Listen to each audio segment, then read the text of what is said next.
હાય, ગુજરાત સમાચાર સાથે હું છું હેલી. તો આજકાલ રિયલ ટાઈમ સ્કેમ જે પબ્લિક પ્લેસીસ ઉપર થઈ રહ્યા છે એમાં બહુ જ વધારો થઈ રહ્યો છે. તો પબ્લિક પ્લેસ ઉપર કેવી રીતના સ્કેમ થઈ રહ્યા છે, બધાની હાજરીમાં કેવી રીતના સ્કેમ થઈ રહ્યા છે એ આપણે સૌએ જાણવું બહુ જ જરૂરી છે. સૌએ સજાગ રહેવાની જરૂર છે. એટલે આજનો વિડીયો એન્ડ સુધી જોજો. જો કેવી રીતના લોકો પબ્લિકમાંથી જ પબ્લિકની સાથે જ સ્કેમ કરી જાય છે.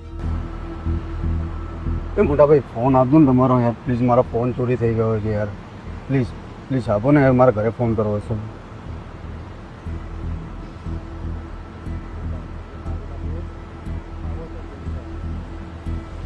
હલો, હા હું જેડી બોલું છું. મારો ફોન ચોરી થઈ ગયો છે અને હું આવતીકાલે માસીના ઘરે પહોંચી જઈશ. અને જેને તારે ફોન ચોરી કર્યો એના બાઇકનો નંબર નોટ કર્યો તો? હા, મેં નંબર તો નોટ કર્યો છે ગાડીનો. હા, 1063. આ ભાઈ ગાડીનો નંબર નહીં પણ ઓટીપી આપી રહ્યા છે. હા, તો એક કામ કરો ને, માસીનો નંબર બી મને આપી દેજો. એકચ્યુઅલી મારી જોડે છે નહીં અત્યારે નંબર. હા હા, મને નંબર આપી દેજો. એક મિનિટ, તમારો ફોન આપશો? હા બોલો નંબર.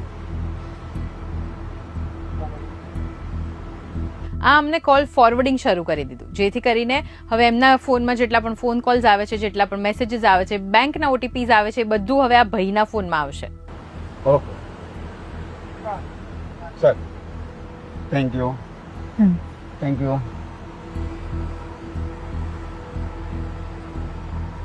કેવું નહીં, મોબાઈલ ચોરાઈ જાય તો ખબર ના રહે માણસને. કશે તારા જેવો કોઈ લાડ્યા ખાતું. હે, ખાતામાંથી પૈસા ઉડી ગયા મારા પણ.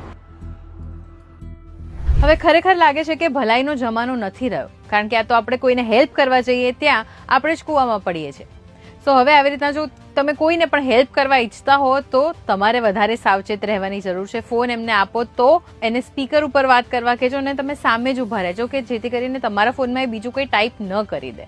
અને જો ફોનમાં કોલ ફોરવર્ડિંગ ઓન થઈ જાય છે તો એને સ્ટોપ કેવી રીતે કરાય? એના માટે તમારે ડાયલ પેડ પર જઈને ટાઈપ કરવાનું છે ##002#, એટલે કોલ ફોરવર્ડિંગ સ્ટોપ થઈ જશે. અને જો તમારી સાથે સ્કેમ થઈ જાય છે તો ઇમિડિયેટલી 1930 ઉપર કોલ કરીને તમારી કમ્પ્લેન ફાઇલ કરો. કારણ કે એટલું યાદ રાખો કે જેટલી જલ્દી તમે કમ્પ્લેન કરશો એટલા જ હાઈ ચાન્સીસ છે તમને તમારા અમાઉન્ટ પાછા મળવાના. અને તમે આ વેબસાઇટ ઉપર જઈને પણ કમ્પ્લેન ફાઇલ કરી શકો છો. આઈ હોપ કે આજનો આ વિડીયો તમારા માટે યુઝફુલ રહ્યો છે અને પ્લીઝ બધાની સાથે શેર કરજો, જેથી કરીને પબ્લિકમાં એ લોકો પણ સજાગ રહે અને એમના પૈસા બચી શકે.